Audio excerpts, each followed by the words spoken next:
Hey everybody, welcome. I'm going to give everybody a few more minutes. I know people are coming in from across the country, different time zones, some may be in lunch, some may be in clinic. So we'll give a couple more minutes before we get started. Wanted to thank everybody that did register and has already joined for taking some time out of your busy schedule to join Evan and I today. We're excited about the topic. I'll give you a really quick tour around the room. We've got a chat function that you should see. We will open the floor to some Q&A at the end, and we do have people moderating the chat. So feel free to drop questions as we go over different topics today, and we will kind of earmark those and address those questions at the end as best we can. And I think that's probably it. The big stuff. Give it a few more minutes. We'll wait till maybe 2:33 before we get started. And there will be, if you do have to jump, say at the top of the hour or something, there will be a 7-day recording of this as well.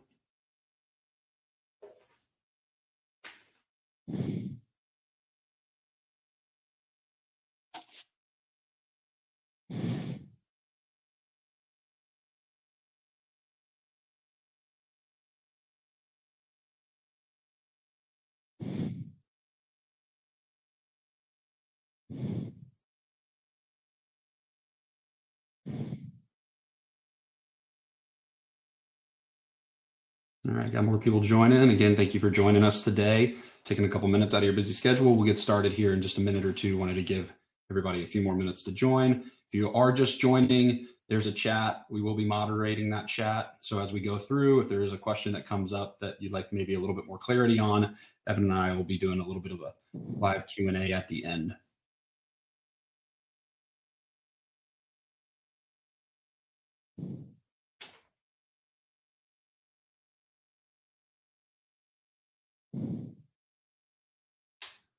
All right, Evan, what do you say? You want to go ahead and get started? Yeah, ready to go. All right. Well, again, I know you've heard it for the third time, but thank you everybody for joining us today. I'm really excited about the topic. This is a topic that Evan and I literally live and breathe every single day with our two companies, and they more so every single year are joining forces together, and that is traditional, which most people are familiar with, versus reputation SEO. Which is something that I think Rater8 is not only best in class at, but really is kind of coined as how we grow reputation visibility through Google Business Profile. So kind of as we get started here, Evan, why don't you introduce yourself and Rater8, and then I'll do the same for our agency. Yeah, I founded Rater8 in 2015, so we're 8 years old. Sounds young for a human, but it's a good age for a company. Yes, absolutely. We focus on healthcare reputation management. So sorry, those folks in the automotive, plumbing, or coffee shop business, we don't know much about that, but we know everything about healthcare reputation management.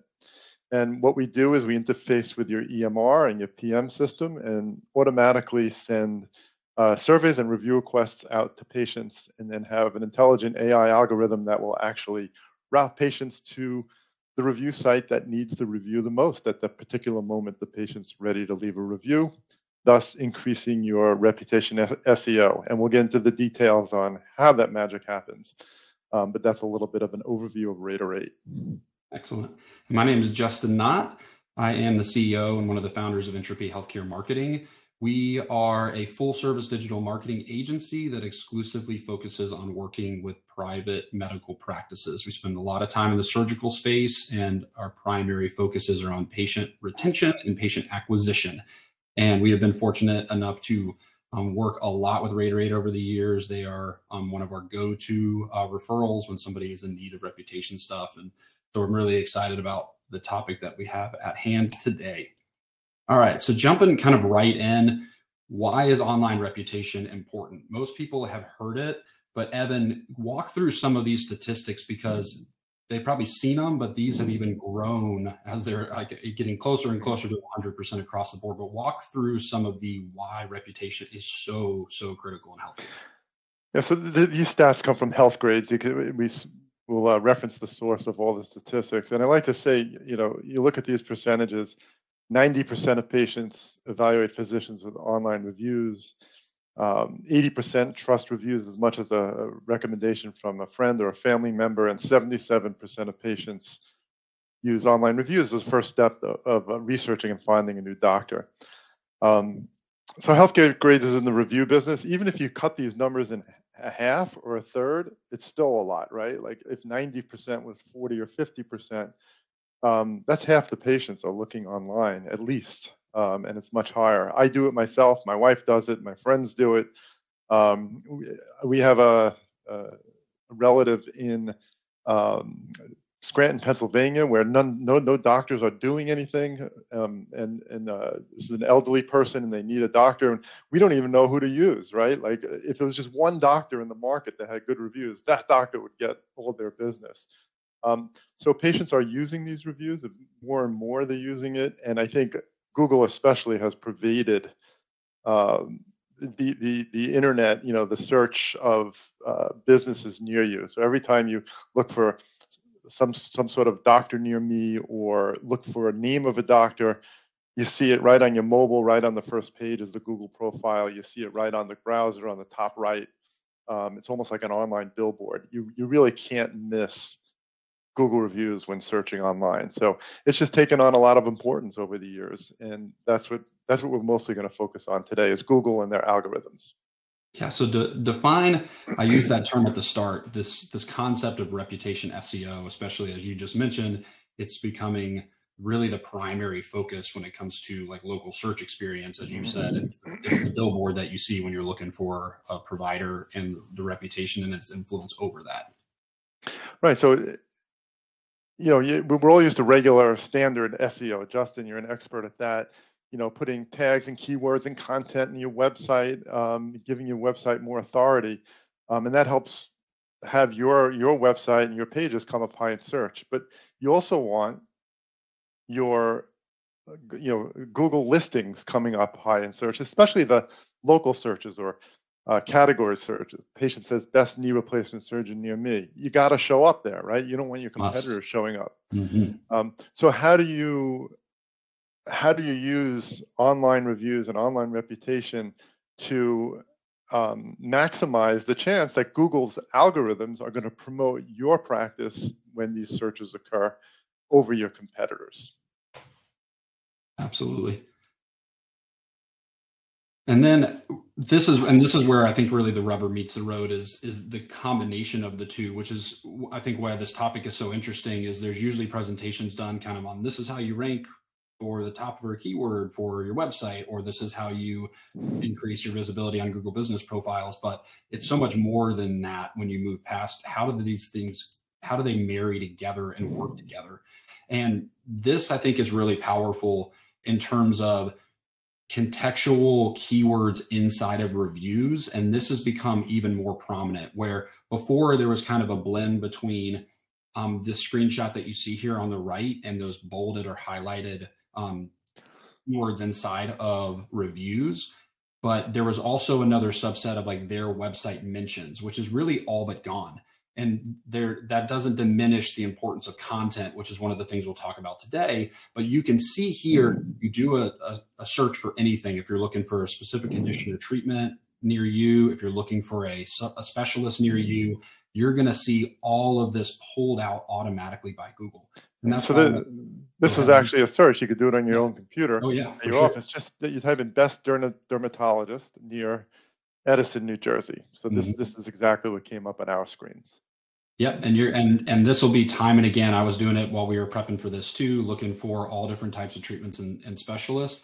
And that is everyone that was ranking in that top 3 in that local pack, they call it, on desktop, and which is shrinking on mobile too. To I think 2, you would even know better than me, Evan.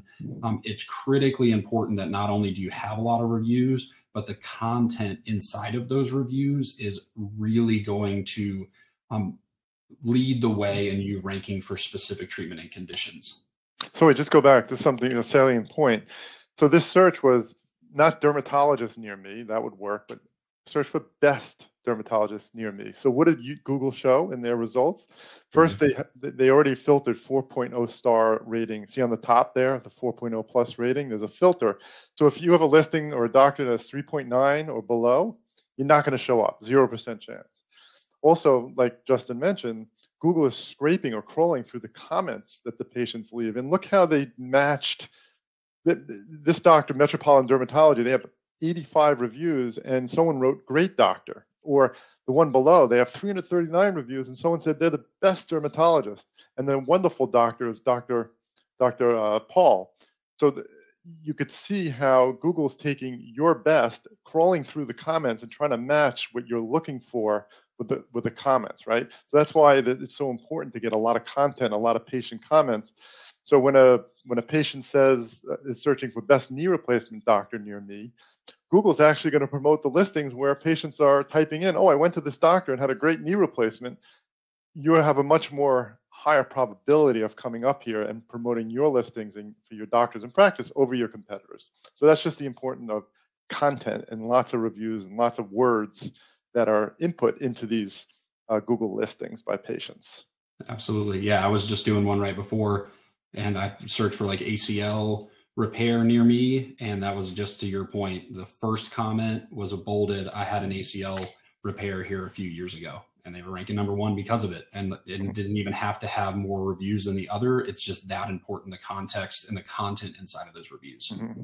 Another really big piece of this too, and they go hand in hand, and I'll talk about this a lot on the traditional SEO side of things, is as your reputation grows, your click-through rates and your conversion rates are going to increase and improve. And that means better outcomes for all of the visibility that you're working to grow, whether it's your website SEO, it's your reputation SEO that we're talking about, all of this stuff. The more your reputation grows, the better it is, the more likelihood that you're going to get somebody over to your website. And once they're there, the better the reputation, the more likely they are to take an action, like booking an appointment or requesting an appointment. And that's hugely, hugely critical in all of this, because none of it really matters is if you're not getting patients to take action. And the higher your reputation, the more action they are likely to take when they do find your Google business profile. And it also gives a lot of context, which is, again, just reaffirming what Evan was just talking about, to the content inside of those reviews is a huge ranking signal to Google business profiles to show you up for all of these different conditions and treatments that you offer. And then this is another big piece when it comes to traditional SEO, because when you have multiple locations, and Evan, you can expound on this even more, you want to have Google business profiles for each of those locations and each of the providers at that location typically. And this is hugely important when we're talking about creating a link between traditional and reputation SEO and your Google business profiles and your website.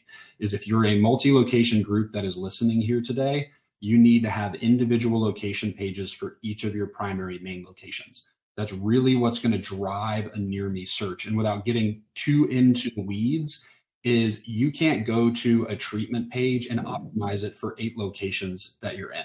It just is not natural, and you can't do it. But you can do that with location pages. And in this screenshot, which is actually a mutual client between Rater8 and ours, an orthopedic group out of the Chicagoland area, you can see we've integrated their Google business profile right on the location page. So not as only is that increasing visibility of all those reviews they're building by leveraging Rater8, but it's creating a direct, what I refer to as a link between those two pieces. And that's really, really important to do, because Google is crawling and associating content on your website with your Google business profiles.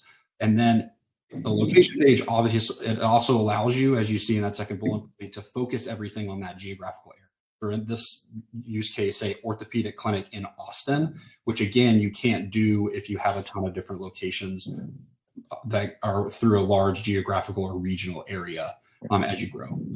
Yeah. Also, even more so that, many of you have practices where doctors practice at multiple locations. Mm-hmm. If a doctor sees 10% or more of patients at a location, you must create a Google listing for that for that doctor. Absolutely. Like in this case, in Austin, if the doctor also is seeing patients in a suburb, let's say Windsor Park, and a patient's sitting in Windsor Park, it says best orthopedic surgeon near me. If the doctor sees patients there but doesn't have a listing right there for that office, the doctor's never going to show up in that Google 3-pack. You'll get your competitors show up. So why wouldn't you have a listing? Also, if a patient has the doctor's name and they're in Windsor Park, so they're outside of Austin, and they type in the doctor's name, and the only listing that comes up is the Austin office, that patient's going to think, oh, I don't want to go all the way into Austin, deal with the traffic and parking. Whereas if they saw right away, they just typed the doctor's name and the Windsor Park listing came up, patient's like, oh, great, the doctor's office is right near me. So lots of great reasons to have individual listings for doctors who practice at each location. I know it's a pain, getting listings verified and claimed is a pain, but it's well worth the benefit in terms of new patient acquisition over your competitors. And I love that. I think you gave a really good rule of thumb with the 10% rule, because that's something common. Even the last webinar I did, that was one of the first questions we got is, do I need to create one for every physician at every location they operate out of? And it's kind of a yes, but there's obviously instances where it's no. And to your point is using that 10% rule of thumb. If they're there, then get it done. Because like you said, you could totally lose out on a misunderstanding of where they actually are practicing and they don't want to drive all the way across town. Right. And if it costs you $150, $200 worth of labor to get the listing, and you get one patient a year from that, and the value of a new patient is $1,000, like you've just quadrupled or 5x 6x your investment. And it's much more than that, right? The value of that one listing that costs you a couple $100 or some time and effort is going to provide benefits for years to come. 100%. I could not agree more. Tracking is obviously another really important piece of this, and being able to kind of watch those results as you grow your reputation, all the things we're talking about today. How is it impacting lead generation, appointment booking, all of that stuff? There's a few pretty simple hacks without getting, again, too far into the weeds on what EMR you're on, all those things.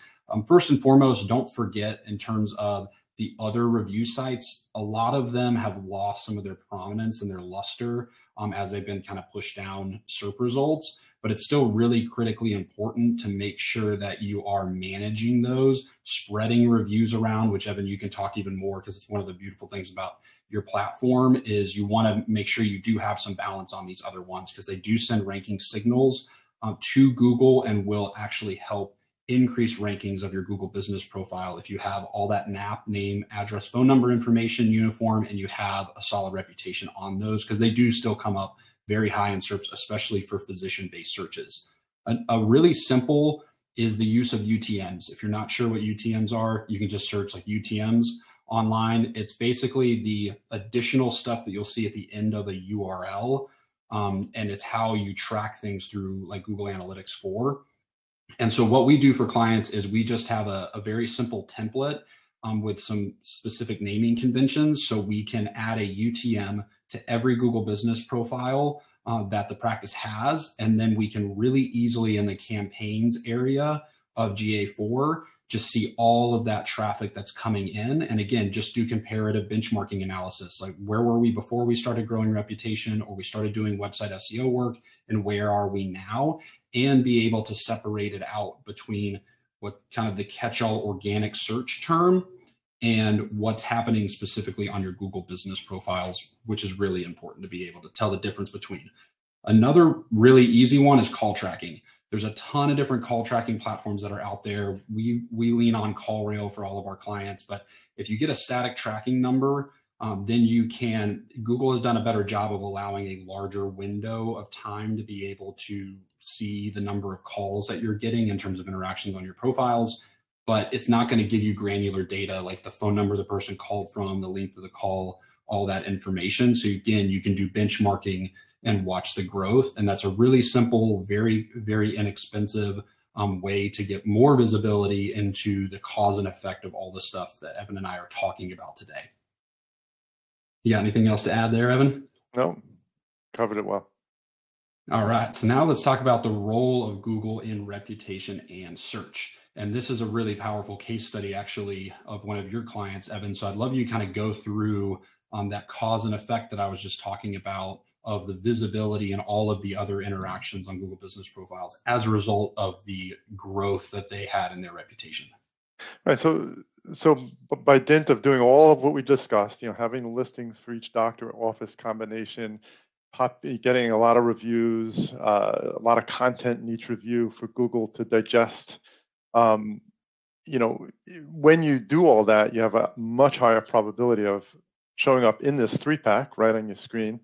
Our client here, you see a lot of stars and high ratings, and you see a correlation. It's very measurable. So once you start improving your reputation and you start appearing more, Google has these stats. They'll show you how many times patients see each listing, and then how many times they click on the actions, the phone number, the website, directions, and you see those go up in tandem. So the more you build your online reputation, or you build the reviews on a Google listing, the more they show up and the more patients click. So it's a very measurable cause and effect result that you see. Absolutely. And again, just think about the impact. I mean, you know this, Evan, of generating that many more website clicks, direction requests, and calls. These are very qualified. I mean, it's what we hunt for from a marketing standpoint of running Google ads, doing SEO. And these are like the most qualified bottom of the funnel patients. If they're finding your Google business and they're calling you, they're looking to take some type of action in terms of learning more about the practice and booking an appointment. Correct. All right, and talk about a little bit more on the importance of these Google Business Profiles. We've really driven this home, but I think there's a couple bullet points in here that are really, really key to how it all works. Right. So Google is, we all know, Google's a verb in our vernacular now, and we Google everything, and they have almost a 90% market share.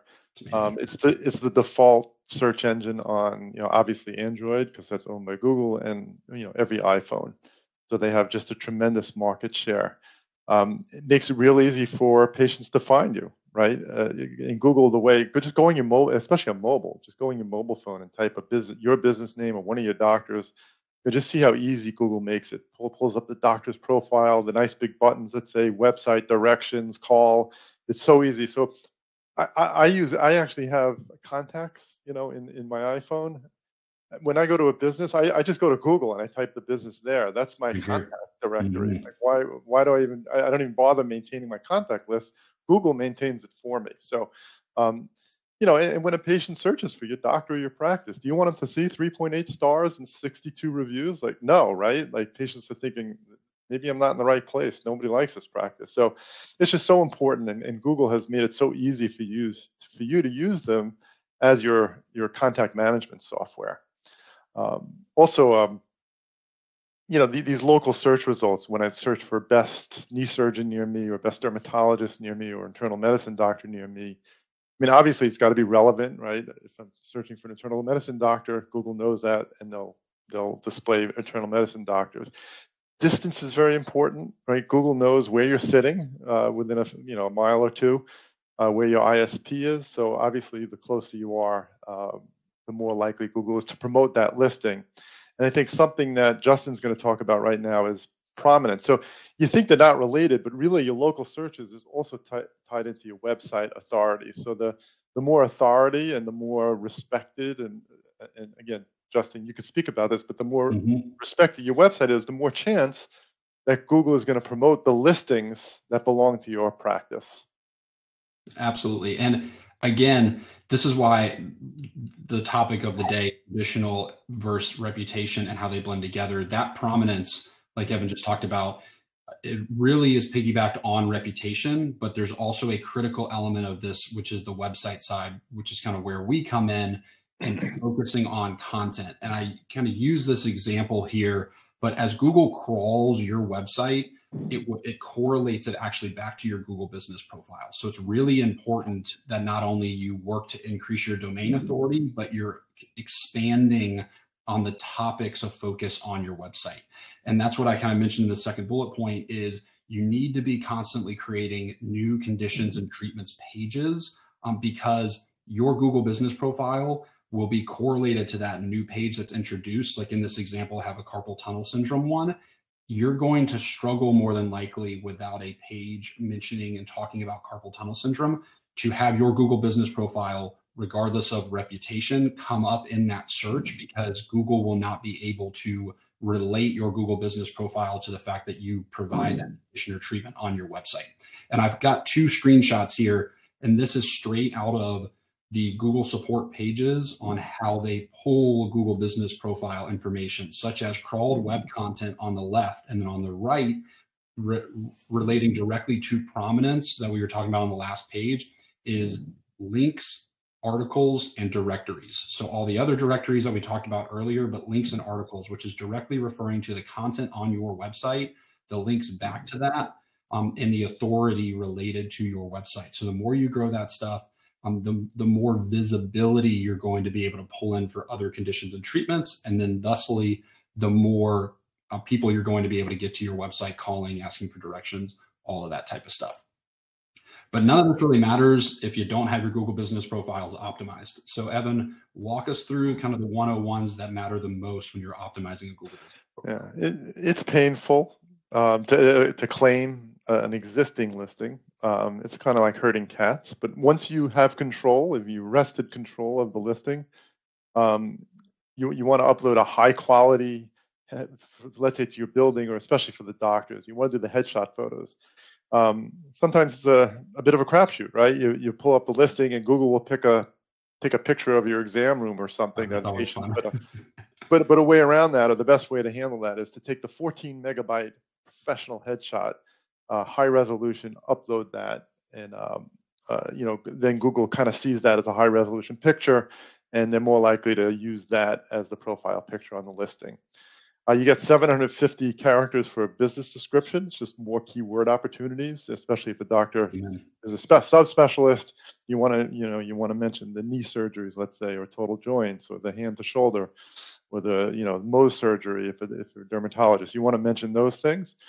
Very important that, like Justin mentioned before, the name, address, phone number should be identical on the listing address. So that's the Google Maps address with the way you have it on your location page on the website. So even if you have, Boulevard spelled out on your website, but BLVT on your Google Maps, or you have SUITE, 101 on Google Maps, but you have STE, or just a pound sign or hashtag 101 on your location page, it makes it harder for Google to make that neural connection between the listing and your location page.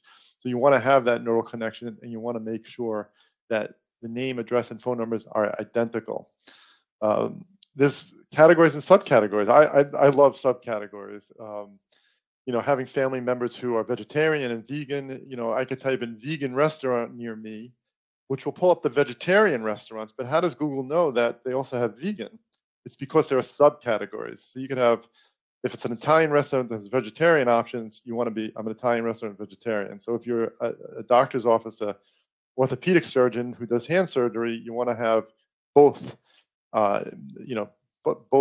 both in there, both types of categories. I forget the exact number, but there's a whole host of subcategories that you could add. So you want to add as many as you can, just to make it easier for patients to match their searches with the 3-pack results. Obviously, you want accurate hours, and I can't stand when I search for, you see a Google listing and it doesn't have the website link. That drives me nuts. Oh, yeah. You want to make sure you have that website link. So those are the basics. And once you do all that, then Google, again, scores you higher. They like complete listings that have hours, and also an appointment link. It doesn't have to be online appointment scheduling. It could be a contact us page. It could be your phone number. But as long as you have that appointment link, Google is inventorying all these things, and businesses that complete their listings, again, score higher in their algorithms and have more of a chance of coming up in those search results. Plus, make it easier for patients, which you want to do.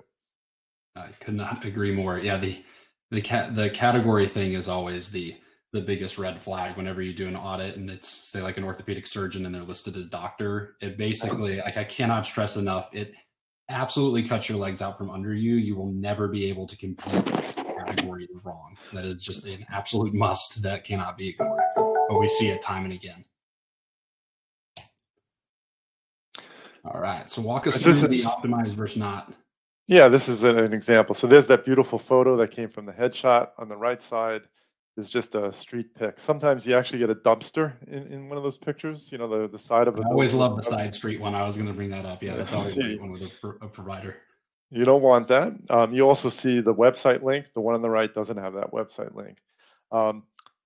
Dr. Jacob R. Miller, MD, the doctor and the MD. That's not an NAP match, name, address, phone number match with the doctor's bio page on the website, right? The website probably has Jacob Miller, MD.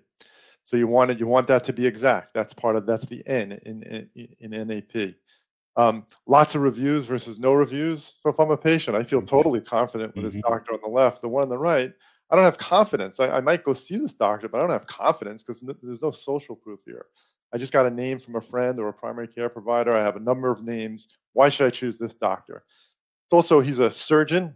If this Dr. Miller is an orthopedic surgeon, it's showing as surgeon there just below the directions there versus ophthalmologist. The category is correct on the left side. The one on the right isn't owned, the one on the left is, and then you could see there's add missing information on the bottom right where we have everything is complete with office hours and appointment links. So the left side is a clean, excellent, perfect listing. The one on the right, I mean, which one do you want to represent your doctors, right? Picture this as a billboard on the side of the road, just as many eyes, right? Would you post the whole thing on the right on the side of the road on that big expensive billboard, or the one on the left? You're proud of the one on the left. Could not agree more. And again, that category is just so critical. All right, Evan, talk us through the 4 R's. You hit on this a lot. We actually did a podcast really recently, if any of the attendees didn't hear it, but you talk about these 4 R's, and it's what we talked about today. Right. So 4 R's, if you could take away anything from this presentation, it's all about reviews, ratings, recency, and responses. So again, Google's algorithms. You want a lot of reviews, high star rating, recency. Google writes articles about this. If the last review was 6 months ago or 3 months ago, Google's not going to score that as high as a listing that's fresh. Patients are constantly putting reviews. So you want one review. We like to have one review a week is our goal, right? At least for all your listings. Very easy to do with the location listings because lots of doctors practice at one location. But we want to make sure the doctors and if they're at a satellite office they're not high volume, maybe 20% of patient volume at that office, we want to make sure that we redirect patients so there's plenty of fresh recent reviews and responses. Google says, to the extent the business responds to a review, that's great. Patient immediately gets an email and they feel good that you're engaging with them. So it's great for patient engagement. But also Google's algorithms, they're going to score you higher. Businesses that respond to reviews, Google likes that. It means you engage with your customers, you care about your customers, or in our case, patients. And they're going to score you higher. So those 4 R's are very important. And if you cover all 4 of them, you're going to come up in those 3 packs, much more frequently than your competitors. We just talked about the profiles, make sure they're accurate. Again, all tied into the Google ecosystem is the Facebook page and any Twitter posts you put, and Instagram, and Google's scraping all that. So you want to be active on social media as well. And have a great website. That's, I agree. I mean, it totally has to be optimized for mobile. Most patients are, as we get older, we see the doctor more. When you're over 40, your eyes become presbyopic, farsighted. And I've seen so many websites where I can't even read it, right, without glasses. You don't want that. You want nice big fonts on mobile, easy to read, and make it easy to find the content on your website as well for patients that are searching. For sure. And again, in 2018, I think it was, Google switched over to Google or mobile first indexing, and even the way that their page insight, which is their speed score, it all pulls mobile first. So that's really what you actually want to pay attention to first. And then again, we talked about this before, but this really all ties back to growing your practice and increasing patient volumes and treating more patients. And this reputation SEO and growing your reputation does that. And it has ramifications across everything else that we didn't even talk about today. But if you get over a 4.8, you are going to see more traffic to your website, more actions taken on your Google business profiles, better outcomes on the traffic that is on your website in terms of them taking action. And that also, we didn't, obviously ads wasn't a focus of today, but Google ads, we do a lot of it, and we 100% see a direct correlation to the work done on your reputation and the growth of that in your Google business profiles and improved outcomes on your ads. And local service ads, which are those kind of Google guaranteed ads you see up at the top with your reviews and everything, have recently been introduced to healthcare. There's like 8 or 9 subspecialties that can do it right now, and it's still kind of rolling out, and it's not across all of them. But again, that's really heavily relying on reviews and reputation as a focal point of positioning those ads. So I couldn't encourage you more, and you're going to see kind of nothing but upside by investing time and effort into growing your reputation. One interesting point to make is that you see 4.8 stars. That sounds very high. And what's really interesting is, like, restaurants, it's rare to see a 4.8 star rated restaurant. Yeah, good point. Doctors, we just surpassed the 1 million reviews, online reviews added for our clients. And the average is 4.87, which is incredible. I don't know why that is. Maybe people just love their doctors, or maybe they don't want to complain about their doctors, like they do a restaurant, right? You know, it's like you don't want to really upset your doctor, but your restaurant that you don't like, that you're never going to go back to. So, you know, anyway. So it's fairly easy. There's a very tight bell curve around the 4.87, so it's fairly very easy to attain a 4.8 stars or higher for your doctors and your office listings. And I think a lot of that probably comes back to, and again, you know way better than I do, but kind of the active versus passive reputation approach is people don't have a problem that are upset, and everybody's always heard you're like 7 times more likely to leave a review when you're upset. But that statistic is very high for people that are happy too, but you got to make it convenient, and it's got to be there and ready at as close to a point of contact as possible to an interaction at your office. And so if you're passively growing your reputation, it's more than likely going to be more bad than good. And like the point you just proved is, if you're proactively growing it, there's just as much happy out there that is willing to go out and leave reviews. All you got to do is ask. Mm-hmm. All right. And then talk to us about showcasing. This really brings it all home on the website side of what we were talking about, is making sure that people can see all these reviews. Right. So it's all about social proof and trust marketing, right? We really talk about that topic per se, but bottled up in a patient's head is a wonderful comment about doctors. 4.87 stars is your average. So it's all bottled up in their head. They're all happy to say nice things. Just make it easy for them.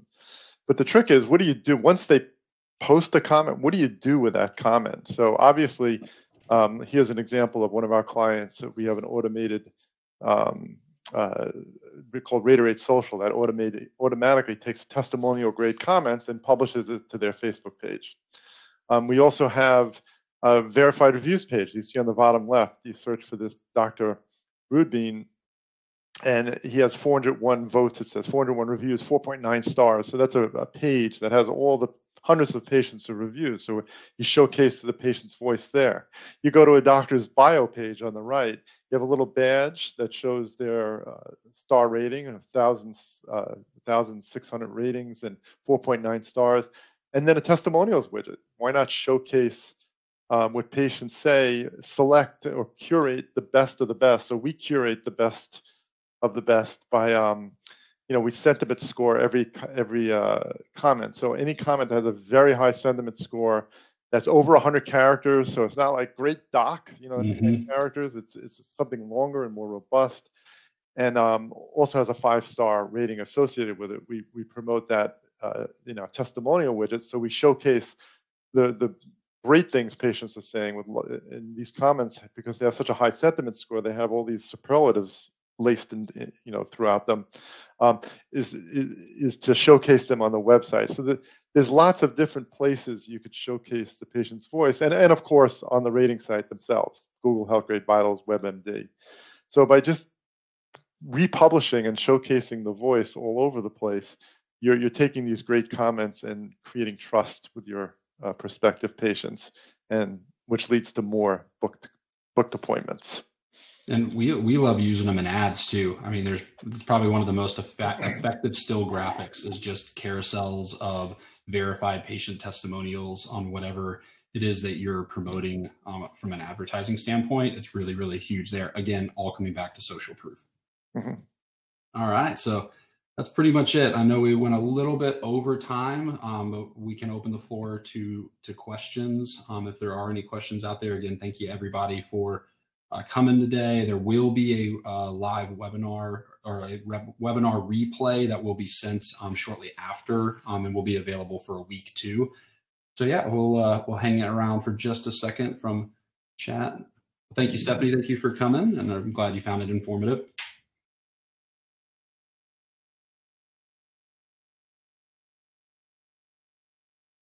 All right, another minute or two.